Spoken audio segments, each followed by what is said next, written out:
environmental change, climatic change, impinduka y'ibidukikije.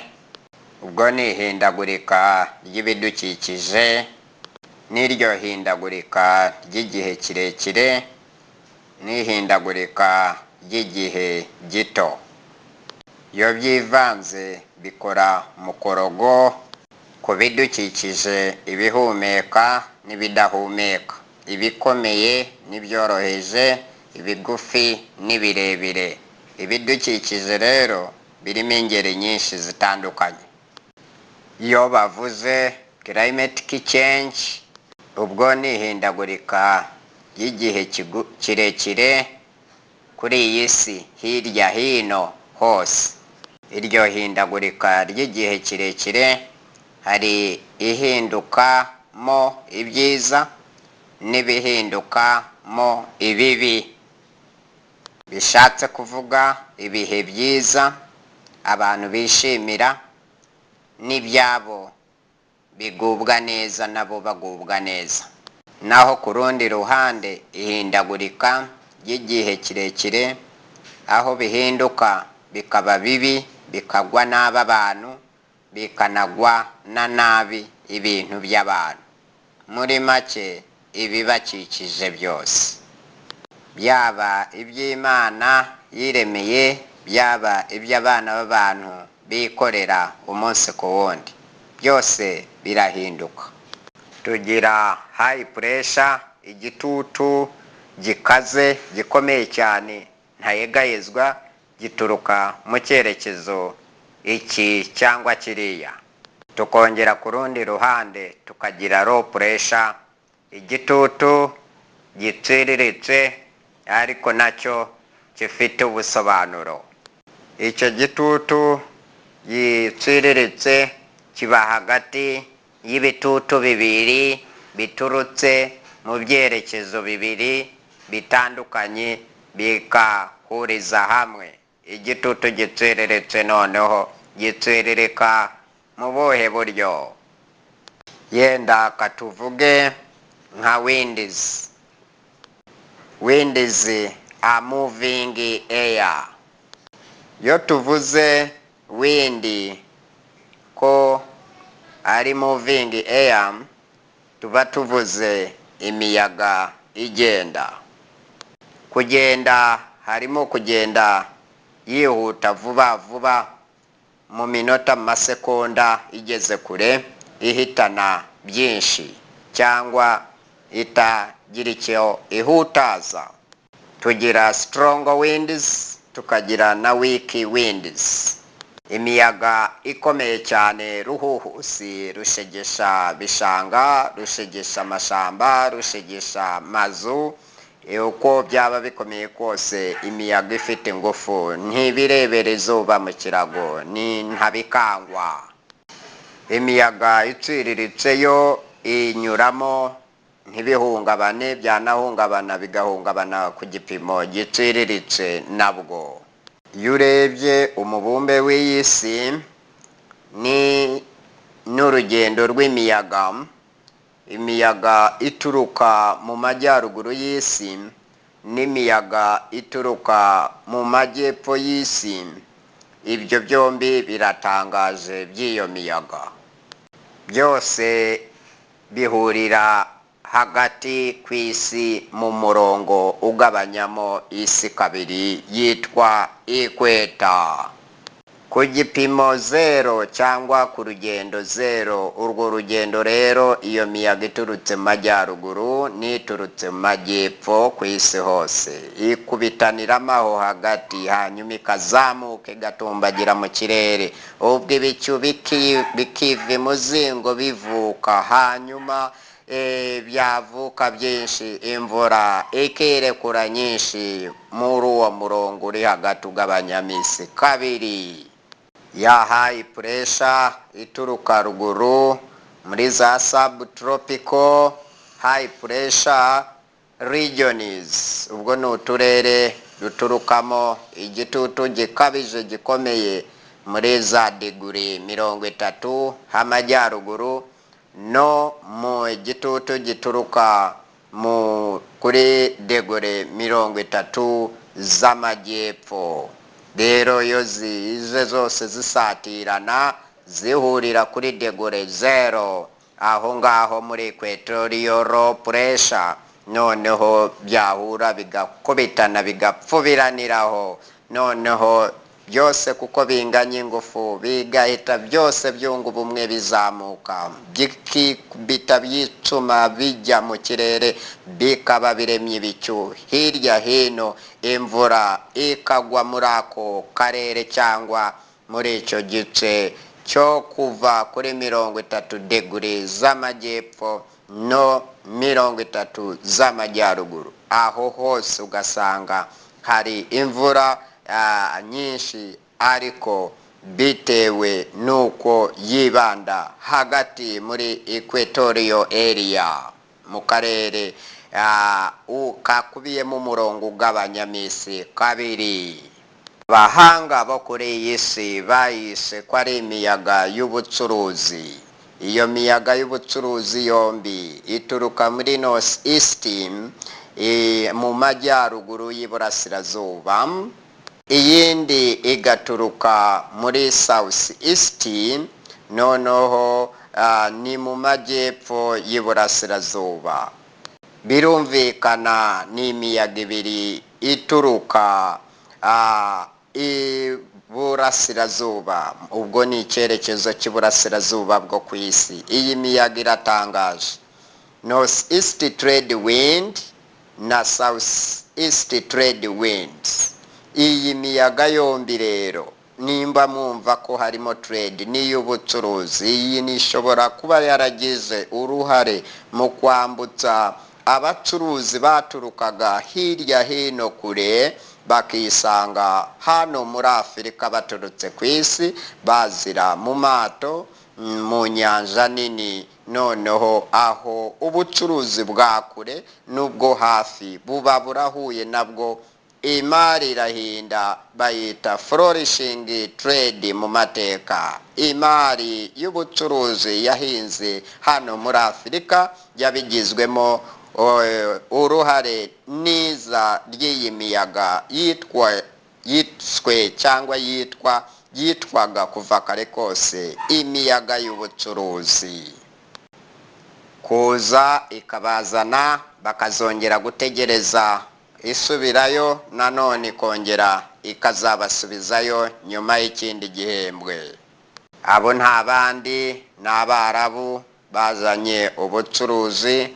Urugero ari Dina Veslam wazanye ubucuruzi abutangiriza muri Uganda mu murwa Kampala, ariho havuye na Kampala kuyita Kamaramasene, ukagira ngo ni Kamara, bwari uburyohe bwiza. Yatangije iduka rya mbere muri Uganda Kampala aho ngaho. Ibyo byose byatewe n'iyo nkubiri n'iryo za ry'iyo miyaga y'ubucuruzi yaturukaga mu gice cy'amajyaruguru y'isi n'icy'amajyepfo y'isi. Bihurira he? Mu murongo ugabanyamisi kabiri yitwa equator. Abana bato mu mashuri barayizi bakarinda basaza bayibuka nk'uko bayize mu ishuri. Aho rero y'ibyo byose tumaze gusobanura haruguru, aho bimaze kwivanga bikoze mu korogo, nibwo havuka icyo bita equatorial climate. Birumvikana climate ni hindagurika ry'igihe ry'ahantu igihe kirekire guhera nko ku myaka 30 kuzamuka. Ngo ni hahandi muri cya gice cyose zone yapima 0 degore, igipimo cya 0 kiba kitaratangira kwandika haba kujya majyaruguru cyangwa mu majyepfo, kikiri mu birenge 0 mu mpagarike y'isi, umurongo ugabanyamisi kabiri, ariyo equator cyangwa aho haba ikitutu kiciriritse equatorial low pressure. Ariko isatirwa na subtropical high pressure kuva kuri degree 30 impande zombi, ku gitutu kiva amajyaruguru n'igitutu kiva mu majyepfo, aho ni mu majyaruguru y'iburasirazuba, imiyaga iturukayo n'igitutu kiva mu majyepfo y'iburasirazuba cy'imiyaga inkubiri itagira imikino. Bityo rero hakaba n'indi miyaga yombi ku mpande zombi iterana imigongo. Bityo rero ugasanga hari itera imigongo iyi yo mu majyaruguru n'itera imigongo iyi yo mu majyepfo. Urwo urumva uvuye kuri ekweta. Noneho ya yindi yaturukaga kuri subtropical high pressure zone ikubita ihuha yerekeza kuri ekweta, kuvaho nanone kuri izo degree 30 kumanuka kuri 60 ahamanuka ku isi, naho hari indi miyaga yitwa north west winds. Iyi miyaga nayo ihuhayo imanuka amajyepfo. Ibyo byose biterwa n'Imana n'intakumirwa. Nawe yo waba warize amashuri ukongeraho udushuri n'ibindi byose ntiwakandiraho kuyihagarika.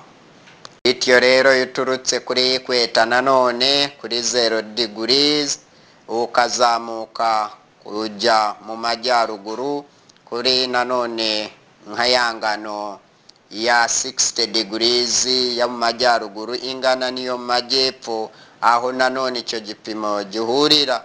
Noneho niho usanga iyo bita south west winds, imiyaga ituruka amajyepfo isonga mbere izamuka ruguru, iba ifite igitutu gikabije gihambaye. Nanone ibyo byose nibikora ku bantu byose ugasanga biteje icyo bita environmental degradation, kwangiza ibidukikije. Ubwo yo bavuga kwangiza no gusenya, abwo harimo imyuzure myinshi, uruzuba rwinshi, ubwo imyuzure ituruka ku mvura nyinshi ikabije cyangwa imvura nkeya, uruzuba rwinshi cyangwa uruzuba ruke. Noneho hari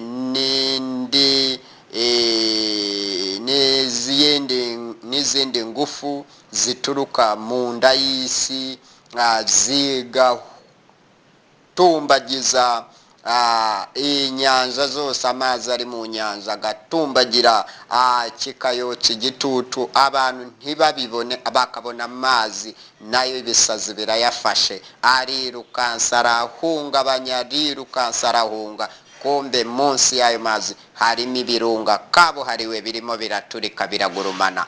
Bityo rero amazi akirukanka imusozi agahitana abantu n'amazu n'imijyi gasenyuka nk'ibyabaye muri Indonesia muri Jakarta. Bityo rero icyo gitutu giturutse mu nda y'isi, ibyo byo bishobora gupimwa n'abahanga bakabamenya bizaba ejo cyangwa ejo bundi, hakabaho imyiteguro, hakaba ingamba zafatwa. Ariko ku miyaga, kirazira imiyaga, nta muntu ujya umenya ngo izonona ibi n'ibi cyangwa wayihungira he.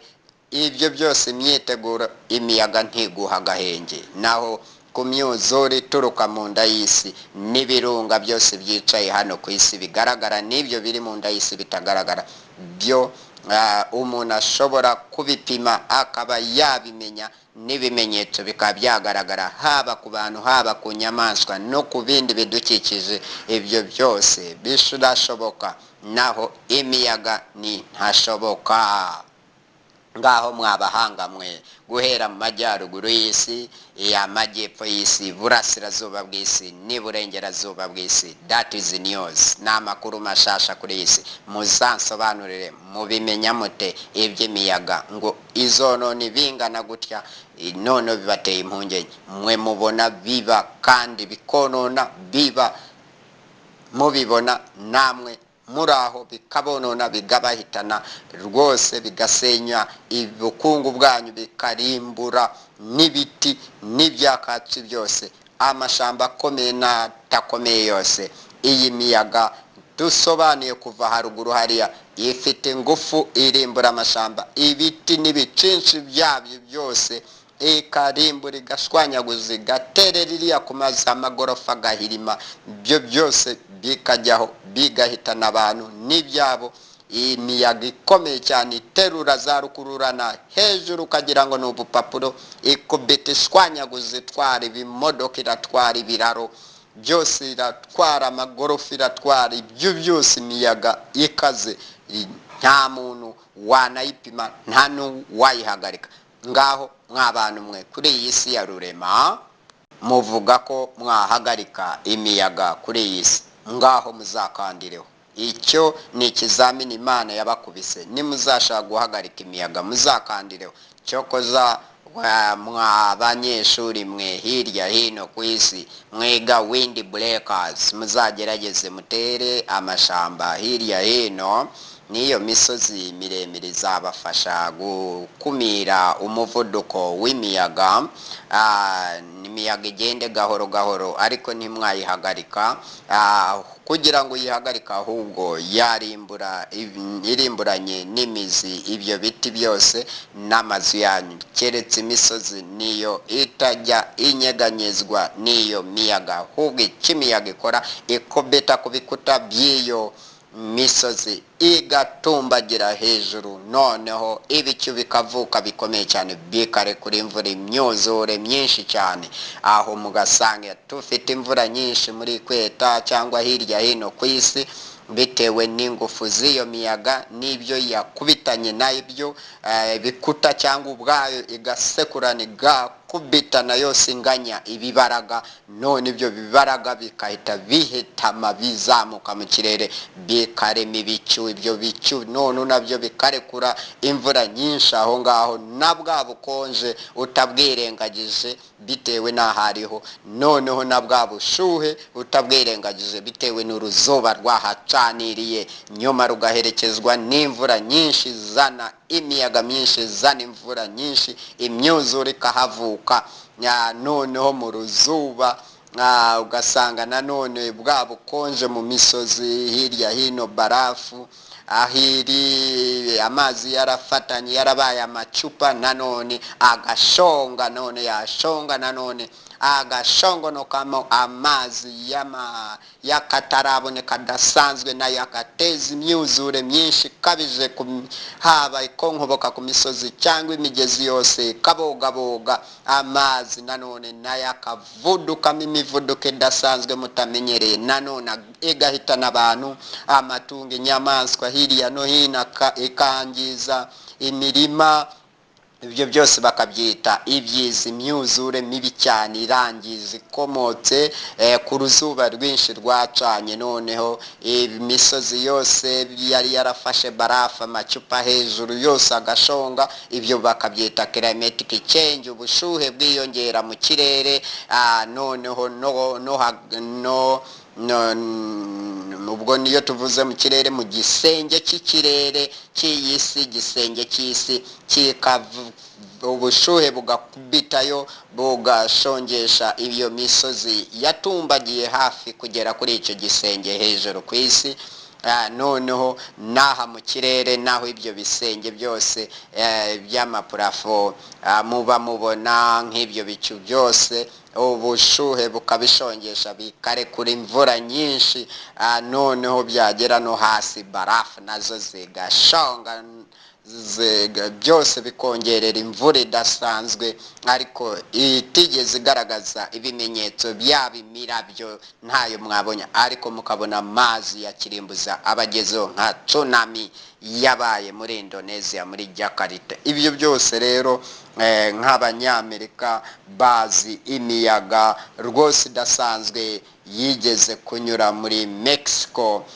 ikubiyemo imvura nyinshi n'imiyaga myinshi muri West Indies no mu kigobe cya bita Gulf of Mexico, aho ngaho hose imiyaga yarahanyuze. Ibyo byose iyo miyaga depression iza yaremye imisozi n'ibinogo bikaze cyane, imiyaga yirukanka ku muvuduko, none inyura muri za low pressures aho hagati bigakubitana, none ugasanga biremye icyo bita tropical air mass, none yakubitana none cold polar air mass, ugasanga irazamutse imiyaga ikonje myinshi cyane, none byose bikazabyara imvura y'akataraboneka muri za tropical zombi. Iyo tuvuze iyo miyaga ituruka muri za tropical zombi, ni ya miyaga twasobanuye haruguru hariya, ituruka muri tropical of Cancer, haruguru ya Equator, na tropical of Capricorn, imiyaga ituruka ku murongo wo hasi. Iyo miyaga yombi isatira Equator, umurongo ugabanyamo isi kabiri kuri 0 degrees biturutse kuri 30 degrees 30 degrees north cyangwa south. Iyo yose ihuriza hagati, none n'indi yiteye imigongo nayo imanuka mu majyepfo, none muri north west, n'indi izamuka muri south west, irone ituruka kuri subtropical regions zombi. Iyo byose ni climatic change, byose bizana environmental change, environmental degradation, climatic degradation. Ibyo senyuka ry'ibidukikije ni senyuka ry'ibihe birebire tutarazanamo iby'igihe gitoya. Urumva nimba dufite climate, the average condition of a place for a long period of time, tukagira nk'urugero mu myaka 30 kuzamuka, ibyo byose bibaho. Tukagira na weather is average condition of a place for a short period of time. Iryo ni ihindagurika ry'ibihe, nk'amasaha, nk'izuba, igicu kirakubye, izuba riragiye, cyangwa imvura iraguye irahise, izuba rirongera riravuye, abantu mbese hakabamo agahenge. Weather ni ibihe bitanga agahenge, ariko climate ikotsa igitutu ndabarahiye, kandi igihe kirekire iryo hindagurika riba igihe kirekire, n'iryo rya weza rikaba igihe kirekire. Weza uko igenda ihindagurika buhoro buhoro mu gihe kigufi, iyo uteranyije ibyo byose hamwe bizabyara iby'igihe kirekire, ariyo climate. Muri environment, mu bidukikije, twe abantu n'ibindi biremwa byose, ibihumeka, inyamaswa zose n'ibinyamababa byose n'ibikururuka hasi, byose bigira ingaruka, kandi nabyo ni mu bidukikije, nabyo buriya bifite ingaruka biteza. Hari icyo biteza nk'ibiyoka binini bikomeye bikurira mu mashamba, mu misozi, hirya hino mu nyanja, byo byose bicira imiriro. Ibyo bishobora guteza n'inkongi z'imiriro ku isi, noneho bantu bakajya bayoberwa byateje izo nkongi z'imiriro, kandi ari ibiyoka binini bikomeye byakuriye mu mashamba. Ibyo byose rero bikangiza ibidukikije, nabyo bitisize. Iyo bishaka kwiyahura bicira umuriro ugacana mu mashamba manini. Iyo hirya no hino mujya mwumva ngo amashamba yahiye, imisozi yagurumanye, ibibaya byahiye, ariko batazi icyateje izo nkongi z'umuriro. Ibyo byose rero ni ibyica ibidukikije, none ugasanga abantu babikomerekeyemo, ngo ni ba rushimusi, ngo ni ba rutwitsi. Ibyo byose iperereza, bagakora amaperereza, ibintu byabo bigasha, bikagurumana, imirimo igasha hirya no hino. Ibyo byose ni ibibazo, ni ibiza bizira abantu kubera ubyaha bakora. Imana yafashe umwanzuro, mw'abantu mwe, from north mu majyaruguru, east iburasirazuba, west iburengerazuba, south amajyepfo, hagati mu gihugu cy'u Rwanda, ubwo ni mu murwa mukuru w'u Rwanda. mwese musobanukirwe ibi, East Africa mwese musobanukirwe ibi, Africa musobanukirwe ibi, isi yose environmental degradation yatejejwe imbere n'ikiremwa muntu. You have highly promoted environmental degradation. Musenye isi murayirangije koko murayononi kubera ikorana buhanga mwavumbuye mutagiye mugenzura neza ngo muryiteho.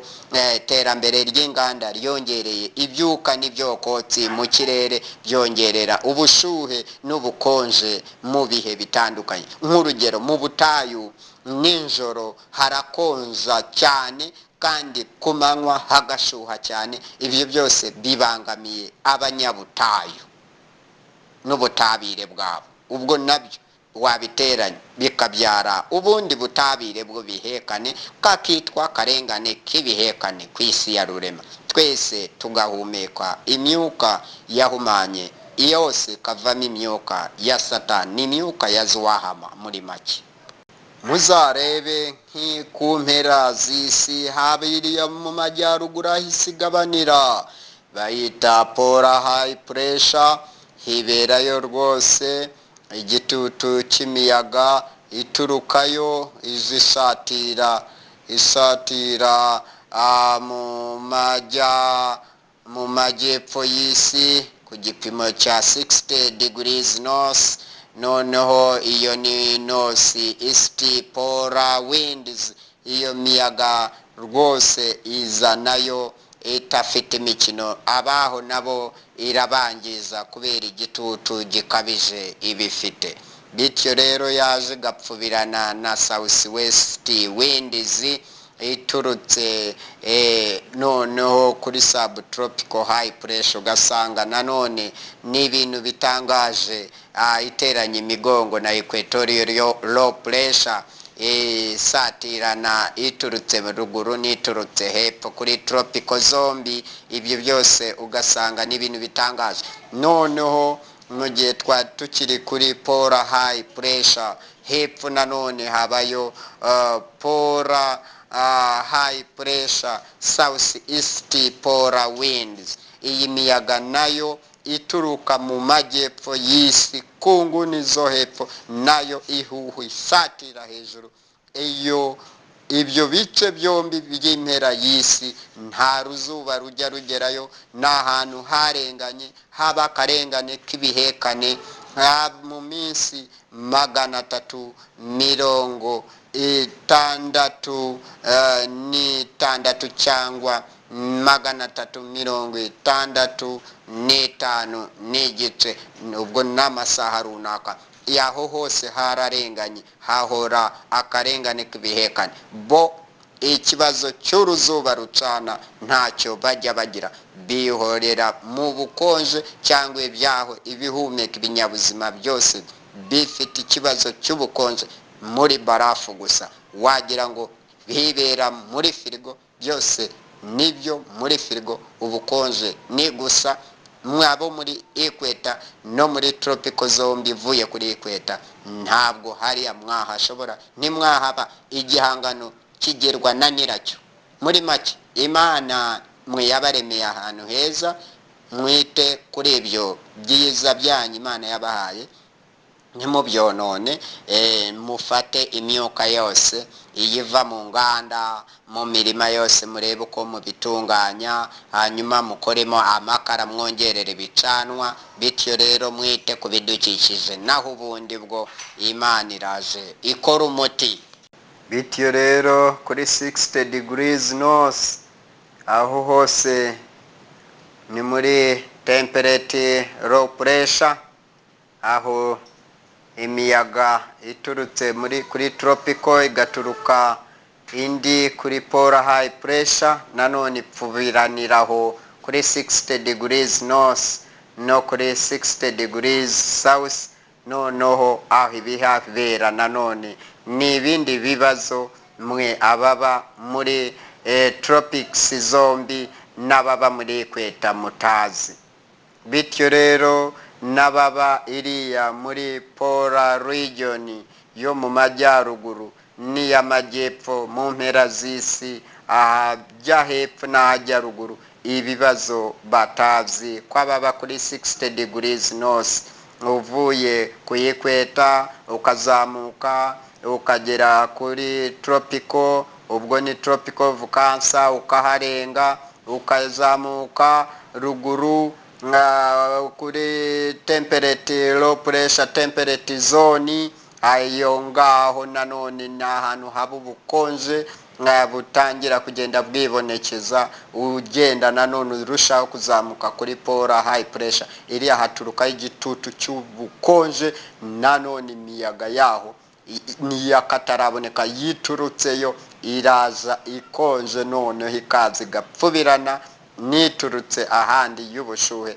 noneho yazi kubitana mu kirere nanone kabyara ikindi kibazo cy'imvura ihora ijejeta n'urubura byose bihora bijejetana mbese muri make baragowe usibye kugorwa ni n'abantu b'ingorwa ariko Imana ibitaho irabazi kandi Yesu Kristo Nabi Muhammad na Buddha abo bose bamarayika barahagose ubwo habaho mu majyaruguru muri temperate low pressure yo muri north no muri temperate low pressure yo majyepfo kuko niho uva ujya muri polar high pressure kuri ozone layer hirya aho isi isa nkaho yonamiye bityo rero mwese mwitondere ibintu Imana yaremye ni ibintu bitangaje nta muntu uzabihindura ni ntayegayezwa nta ngamba muzabifatira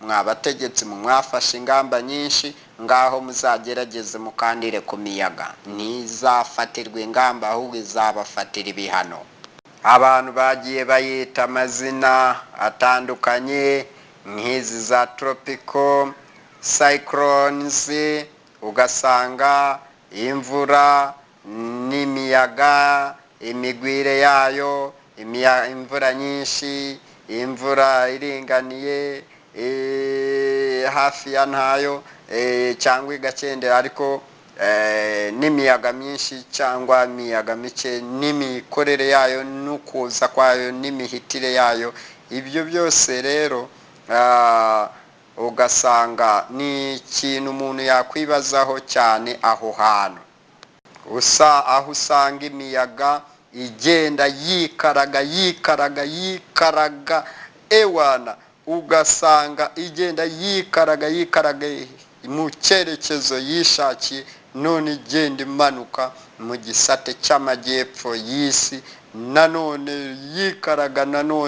yikaraga uko ibishaka rwose mu gisate cy'amajyaruguru y'isi kuri za degrees twavuze za tropical 30 z'amajyepfo cyangwa z'amajyaruguru ibibera amajyepfo biba no ku majyaruguru kandi icyarimwe kandi mu masaha amwe n'amasaha arangana n'inyamaswa zituriye aho zirasa yaba n'imisozi hari cyangwa nimba ari ibiyaga ibibaya biba bisa byose n'ibintu byaremwe n'Imana abantu baho baragowe kimwe no kuvuga ibiribwa byaho usanga hafi ni bimwe usanga business zihakorerwa ni zimwe nimba hari amabuye y'agaciro arasa namwe nimba hari petrole ihacukurwa ubwoko ni bumwe nimba hari imiyaga yabaye amasaha ya n'ahandi usanga ari uko ugasanga wenda niyo hahinduka amakana ariko usanga ni bimwe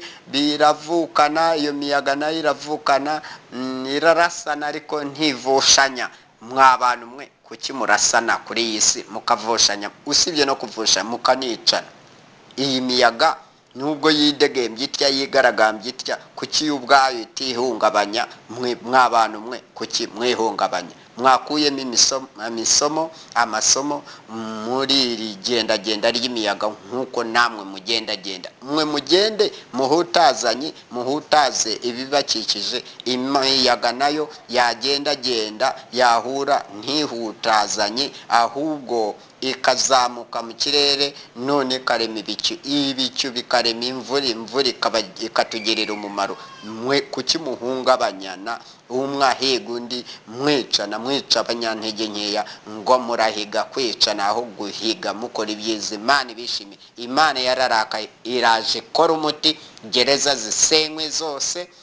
Hari gereza tuhashira amashuri abanza n'ayisumbuye n'imyuga na za kaminuza. Bityo rero ibyo bidukikije mwangizaga tubihindure ibibi tubigire ibyiza.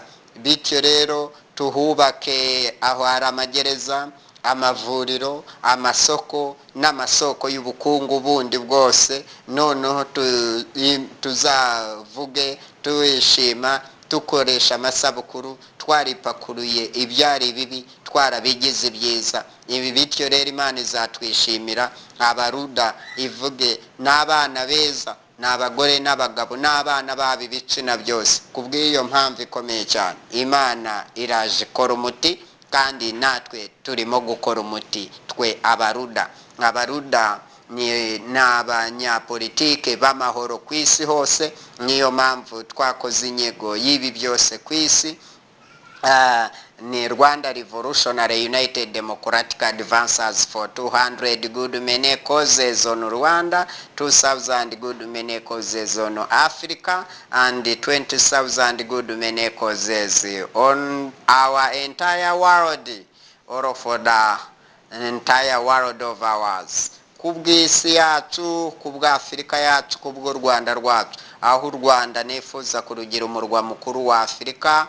Kuri izo mpamvu nziza nyinshi ibihumbi 20 ni ku bihumbi 2 n'impamvu nziza nyinshi ibihumbi 20 aho Afrika twifuza kuyigira umurwa mukuru w'isi. Bityo rero byanga bikunda byanga binoga mw'abantu mwe muturiye isi nce zose zo ku isi, mu majyaruguru nasobanuye ahataka uruzuba n'ahaka uruzuba, mu majyepfo ahataka uruzuba n'ahaka izuba. Abafite ikirere cyiza mwese mwitonde n'uturere twiza twanyu. Mwese byanga bikunda byanga binoga Imana iraje ikora umuti, kandi muri Ruda nibwo buryo, ni nayo mahirwe, niyo makiriro, kuko Ruda yazizanye impamvu nziza nyinshi 200 ku Rwanda zikosora. Tukosore ibyahinamiranye, ibyagoramye, ibintu byose tubishire ku murongo.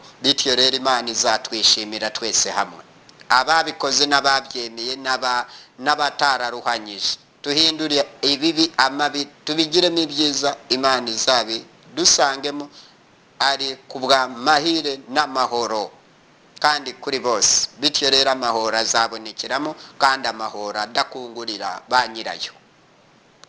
Ku mpamvu nziza nyinshi ibihumbi 2 ku rwego rwa Afurika, tuhindure Afurika yose, tugire ibintu byari biruhanyije byose, abantu bagira imyumvire imwe mu mujyi umwe wo kugira neza. Ku mpamvu z'abaruda zikosora zize guhindura ibibi, to change the bad to good, tuhindura amabi tuyahinduremo ibintu byiza bibereye abantu, bibahesha icyubahiro. Noneho babane mu mahoro. Noneho ibyo tuzaba tuhaye Imana icyubahiro n'ikuzo ryayo ntayegayezwa. Bityo rero Imana izatwishimira. Noneho twese hamwe tuvuga Imana ishimwe. This 21st century is the century of no masses. Hurricanes gonna increase. Tropical cyclones gonna increase. Therefore, you people get to know that typhoon is gonna increase, tornadoes, the depressions, depressious ones, strong winds, anti-cyclones, all of them together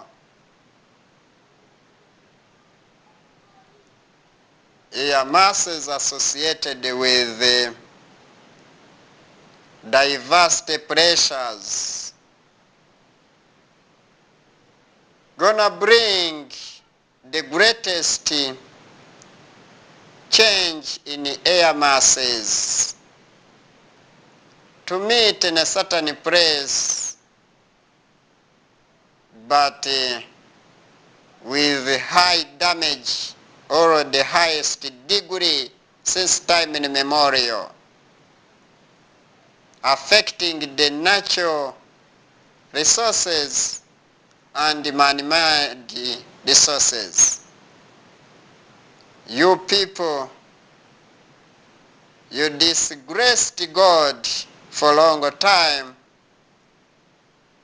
You disgraced his people and all as creatures of him. God gonna do something, gonna change things, the bad into good.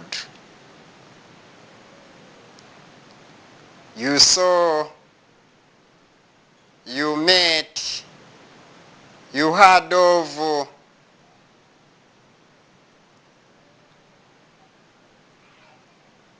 the Ivan and the Jenny and the Karituna later in 2004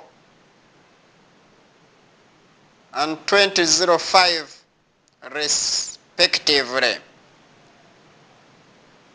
Didn't you learn something there?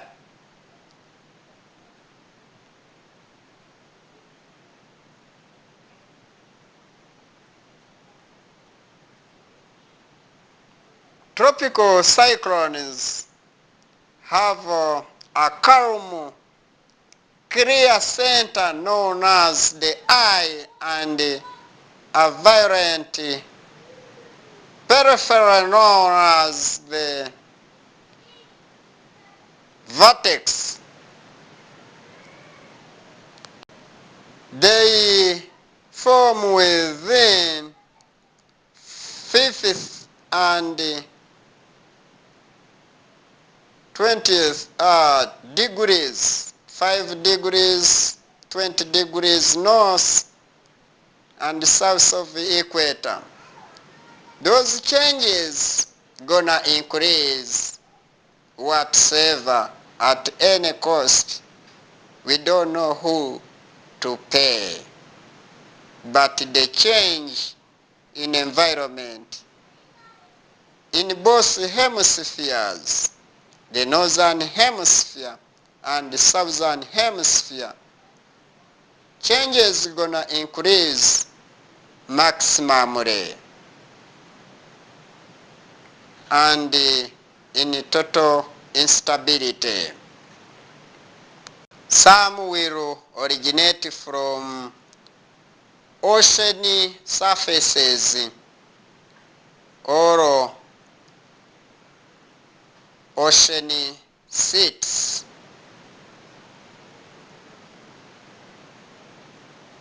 At the sea level. Below, the anti-clockwise and clockwise direction is in all hemispheres gonna bring the new changes you had never seen or heard of or learned since time immemorial, but you can't do anything to change them from happening. Better stay manually, change your behaviors from bad to good, then God shall examine you, who you are, who or whom you have been in this world. Temperatures gonna change from highest in hotness, from highest in coldness, to low hotness or low coldness. You just expect the climatic changes and weather changes at any time, at any cost. We don't know who to pay.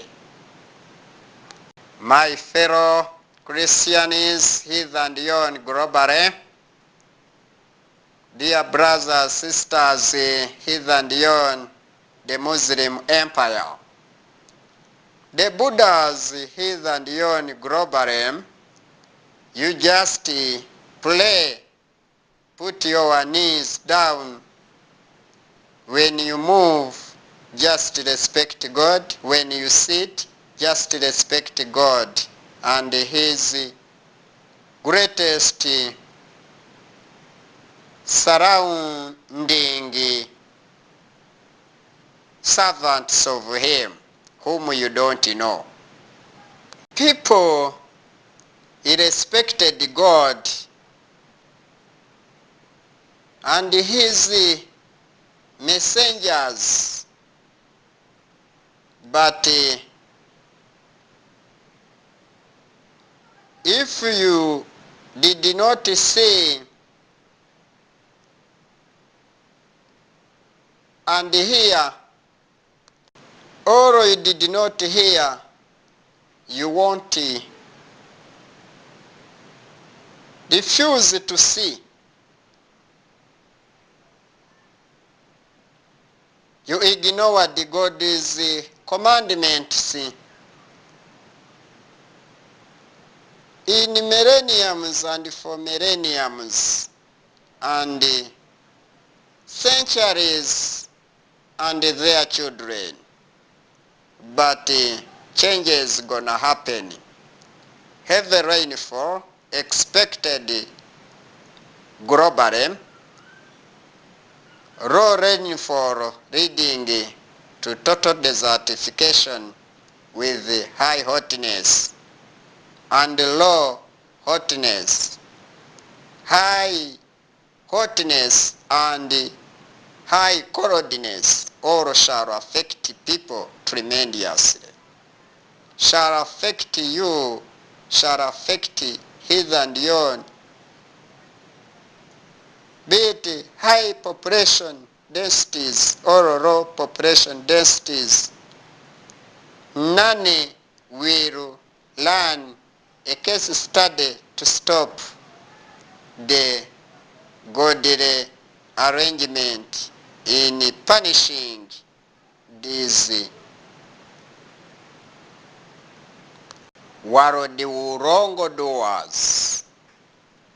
The government policies have been there, but all did not protect people and their environments. They all respected everything, the living things and the non-living things. This encouraged the other human beings, destroyed the other human settlements and their forests. God used the pests and diseases to teach you, but you learned nothing from all of those great changes. God used the floods, his and yon, to teach you to learn something, but you forgot a lot. During Noah's period, you learned nothing and you learn nothing from it. During Abraham's period, you learned nothing and still you are learning nothing. Moses' period, you learned nothing and you pretend to have forgotten nothing. Pharaoh's period, lot of academies to be fetched by current people, but all in vain. People have thrown them in dangerous, stubborn situations, changing the good into the bad. So instead of changing the bad into good, you have made total opposite of the reality globally. Forests will return and eat you. Rivers will return and eat human beings. Lakes, oceans, here I mean great lakes of the world, rivers and plus all basins globally gonna eat people. The volcanoes gonna blast with the surrounding environment. The ground is gonna break and fall into disappearing, turning everything upside down. You people, change the bad behaviors into good behaviors. God is in his way, his style, his service in the turning point on his journey on earth with his surrounding co-workers and qualitative servants gonna beat you overwhelmingly.